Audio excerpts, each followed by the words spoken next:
जय हिंद फ्रेंड्स। दोस्तों, stock market के अंदर हल्की फुल्की मुनाफा वसूली यहाँ पे देखने को मिली है। अब कई सारे जो हमारे पुराने स्टूडेंट्स थे वो कहने लगे मैसेज करके कि सर बताइए थोड़ा एनालिसिस करके कि किस तरफ मार्केट जा रहा है, क्योंकि 3-4 दिनों से हमने वहां पे मार्केट की एनालिसिस वीडियो नहीं डाली। तो इसके अंदर एक बात सबसे पहले मैं आपको बताता हूं दोस्तों, जब तक ये संस्था है, जब तक मैं यहाँ पर हूं, तब तक आपको स्टॉक मार्केट के बारे में सोचने की जरूरत नहीं है। जब भी आपको जरूरत महसूस होगी कि यहाँ मार्केट गिर रहा है या आपको लगेगा कि सर की जरूरत है, तो मैं वहां पर बिल्कुल आपके साथ ही खड़ा मिलूंगा। तो इसके लिए आप बिल्कुल बेफिक्र रहिए। मुझे पता है कि चीजें कहां पे थोड़ी बहुत बिगड़ेगी, तो वहां पे जाकर के आपको हैंड होल्डिंग देना ज्यादा जरूरी है। बाकी आज हम लोग देखते हैं कि मार्केट के अंदर कौन कौन से सेक्टर्स हैं जो परफॉर्म करेंगे और क्या मार्केट यहां से एक बड़ी गिरावट लेगा या फिर चाल अभी बाकी है, पिक्चर अभी बाकी है। तो स्टार्ट करते हैं दोस्तों वीडियो को। उससे पहले अगर आप चैनल पर नए हैं, चैनल को सब्सक्राइब कर लीजिए। एक बात और, जो भी व्यक्ति शेयर मार्केट क्लास करना चाहते हैं, सीखना चाहते हैं शेयर बाजार क्या है, बेसिक से लेकर के एडवांस तक यहाँ पे आपको कंप्लीट कोर्स सिखाया जाएगा। आपको कॉल करना है दोस्तों, इस नंबर पे सारी चीजें आपको यहाँ पर बता दी जाएगी। अगर हम लोग बात करें दोस्तों यहाँ पे कि जो व्यक्ति यहाँ पे आकर के क्लास करना चाहते हैं उनके लिए क्या है, तो उनके लिए दोस्तों आप इटंटी से मार्केट ट्रेडिंग क्लास सर्च कीजिए। ऑफलाइन ऑनलाइन दोनों मोड में क्लास है। घर बैठे क्लास करना चाहते हैं तो भी आपको प्ले स्टोर के ऊपर हमारा मोबाइल एप्लीकेशन मिल जाएगा। यहां से सीधा इंस्टॉल बटन पे क्लिक कीजिए, अपनी लर्निंग को स्टार्ट कीजिए, फाइनेंशियल मार्केट जर्नी को स्टार्ट कीजिए। चलिए अब हम लोग बात कर लेते हैं कि स्टॉक मार्केट के अंदर जो गिरावट आपको देखने को मिली है ये क्यों हुआ है। सबसे पहली चीज देखिएगा, दो चीजें यहाँ पे मैं आपको बताना चाहूंगा। देखो, जो गैप होता है ना, कई सारे यूट्यूबर आपको ये बताते होंगे कि मार्केट के अंदर जो है जब भी कोई गैप बनता है, ठीक है, यानी कि कोई खबर आ गई अच्छी वाली, जैसे आपने देखा जीएसटी वाली खबर आई थी तो उसके ऊपर हमने भी वीडियो बनाया।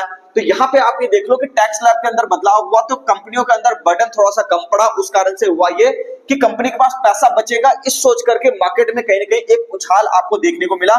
और अब आप यहाँ पे देख लो कि इस उछाल के बाद एक बार भी इस गैप को फिल करने के लिए अभी तक फिलहाल प्राइस नहीं आया है। देखिए, कई सारे लोग आपको बताते हैं कि गैप फिल होना जरूरी है, आपने ऐसा सुना होगा, कई सारे लोग हैं ऐसे, ठीक है, थोड़ा सा आप कह सकते हो कि समझ थोड़ा आप कह सकते हो अलग अलग लेवल का होता है सबका।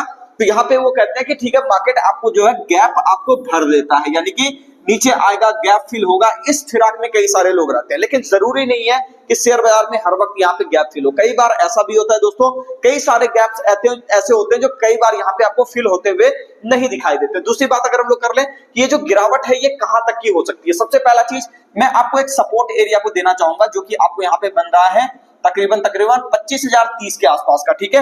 और सीधा सीधा अगर आप इसको पकड़ना चाहो तो 25,000 का आप यहाँ पे सपोर्ट एरिया पकड़ो कि निफ्टी अगर 25,000 के ऊपर है, कहीं कोई डरने घबराने वाली बात नहीं है। हाँ ठीक है, मार्केट में एक अच्छा खासा स्ट्रेच आपको देखने को मिला है, उस कारण से मार्केट में थोड़ी बहुत हल्की फुल्की मुनाफा वसूली आ रही है।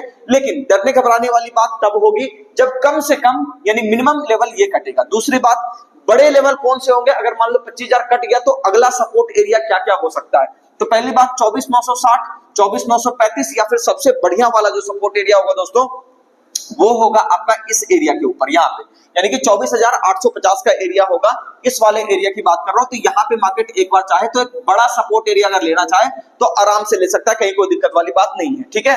तो यहाँ पे एक मौका मिलेगा, आप ये कह सकते हो कि जो भी लोग इंट्राडे ट्रेडर थे या फिर जो भी लोग स्विंग ट्रेडर थे तो उनके लिए एक मौका है। हालांकि मैं ये बिल्कुल नहीं कह रहा कि ट्रेंड रिवर्स हो गया या छोटी मोटी गिरावट के कारण आप छोड़ दो माल, ये गलती मत कीजिएगा। कई सारे स्टॉक्स में इतना बेहतरीन बॉटम बना हुआ है कि अगर आप उसको प्रॉपर तरीके से होल्ड करोगे वहां पे बहुत बढ़िया रिटर्न देखने को मिलेगा। सेक्टर की अगर हम लोग बात करें, गैस सेक्टर पे आप नजर रख सकते हो, पीएसयू बैंक के ऊपर आप नजर रख सकते हो, फर्टिलाइजर सेक्टर बहुत अच्छा है, 4 व्हीलर सेगमेंट के अंदर भी चाल आ सकती है दोस्तों, और सिलेक्टिव फार्मा स्टॉक्स भी हैं जो बढ़िया आपको यहाँ पे परफॉर्मेंस देखने को यहाँ पे आपको उसमें मिल सकता है। तो ध्यान रखिएगा इन सारे सेक्टर्स को, और इसके ऊपर जाकर के एक बार चार्ट को देखिएगा, आपको समझ में आ जाएगा। और हाँ, daily time frame, weekly time frame का चार्ट देखिएगा तो आपको थोड़ा ज्यादा चीजें समझ में आएंगी कि मैं क्या यहाँ पे कहना चाह रहा हूँ। चलिए, तो निफ्टी के अंदर आपको समझ में आएगा दोस्तों कि आज का अगर हाई कटता है यानी कि 25,150 के ऊपर अगर निफ्टी आपको सस्टेन करता है तो 25,200, ठीक है। और अगर 25,200 के ऊपर निफ्टी निकला, ठीक है ना, तो धीरे धीरे करके जैसा कि मैंने आपसे कहा था ये 26,000 की यात्रा की तरफ कहीं ना कहीं बढ़ चला है।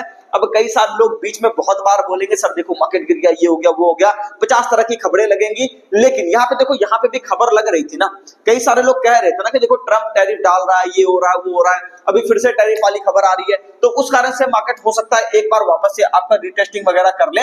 लेकिन बड़ी घबराहट मुझे तब होगी जब ये वाला गैप कहीं के फिल होने लगेगा, ठीक है।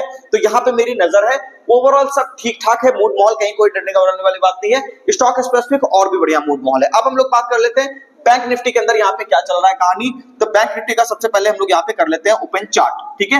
चार्ट को ओपन करने के बाद दोस्तों यहाँ पे आपको दिख रहा होगा, क्योंकि मैंने आपसे बार बार कहा है कि बैंक निफ्टी थोड़ा आपको अंडर परफॉर्मेंस दिखाएगा, तो आपको साफ दिख रहा होगा कि निफ्टी जहां ऊपर की तरफ काम कर रहा है, बैंक निफ्टी आपको काफी ज्यादा नीचे की तरफ भी काम कर रहा है। तो पिछले 2 दिन से अगर आप देखोगे तो इसका एक रेंज है, ये कट ही नहीं रहा, मतलब इस रेंज के अंदर कहीं के बैंक निफ्टी काम कर रहा है, ना नीचे आ रहा है ना ऊपर जा पा रहा है। तो यहाँ पे अगर हम लोग बात करते हैं दोस्तों कि सपोर्ट एरिया जो इसके अंदर मैं आपको बताना चाहूंगा, ये आपका होगा तकरीबन 55,570 या 55,560। आप सीधा इसको पकड़ लो, मैं यहाँ पे लिख देता हूं 55,560 का जो लेवल है, ये एक इंपॉर्टेंट सपोर्ट एरिया, अगर इस पे सस्टेन करके रहता है बाजार, ठीक है, तो कहीं कोई डरने वाली बात नहीं है। पहला टारगेट आपका यहाँ पे कहीं कहीं होगा, और अगर मार्केट इस रेजिस्टेंस एरिया को काटेगा तो अगला जो रेजिस्टेंस एरिया है, इस एरिया तक बाजार एक बार आने की कोशिश करेगा। और सबसे ऊपर वाले एरिया की मैं आपको बात बता दूं दोस्तों, ये तकरीबन बन करके आ रहा है आपका, यहाँ पे आप ये देख सकते हो 56,400 वाला लेवल, ठीक है ना। 56,400 तक ये कहीं कहीं जा सकता है, कहीं कोई डरने वाली बात नहीं है। अगर ये सपोर्ट नहीं ब्रेक करता है तो सपोर्ट ब्रेक करने कंडीशन में